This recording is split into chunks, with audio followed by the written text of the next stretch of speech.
नवीन घडामोडी पाहण्यासाठी आपल्या बारामती झटका या यूट्यूब चॅनलला सबस्क्राईब करा व बेल आयकॉन दाबा, म्हणजे ताज्या घडामोडी आपणापर्यंत पोहोचतील। दिल्लीच्या दिवंगत मुख्यमंत्री शीला दीक्षित यांच्या नेतृत्वाखाली सलग 15 वर्ष सरकार चालवणाऱ्या काँग्रेसला या निवडणुकीत मतदारांनी सपशेल नाकारले। 70 सदस्यीय विधानसभेत काँग्रेसचा एकही आमदार निवडून आला नाही। सलग तिसऱ्या निवडणुकीत काँग्रेसचे खाते उघडले नाही। यंदाच्या निवडणुकीत काँग्रेसचा मतांचा टक्का वाढला असून हीच बाब पक्षासाठी काहीशी दिलासादायक बाब आहे।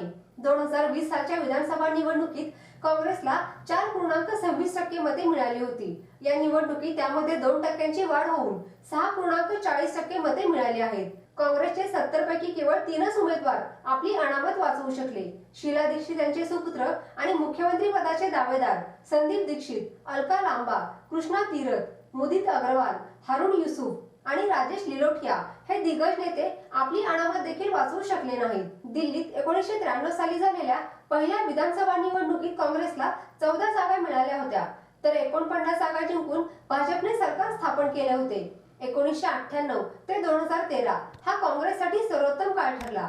शीला दीक्षित यांच्या नेतृत्वात काँग्रेसने 1998, 2003 आणि 2008 अशा सलग 3 विधानसभा निवडणूक जिंकून 15 वर्षे दिल्लीची सत्ता सांभाळली। मात्र आम आदमी पक्षाच्या उदयासोबतच काँग्रेसच्या अस्ताला सुरुवात झाली।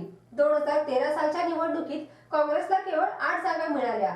या पक्षाच्या पाठिंब्यावर केजरीवाल मुख्यमंत्री झाले, परंतु केजरीवालांच्या राजीनाम्याने हे सरकार कोसळले। यानंतर 2015 साली झालेल्या निवडणुकीत काँग्रेसला एकही जागा जिंकता आली नाही।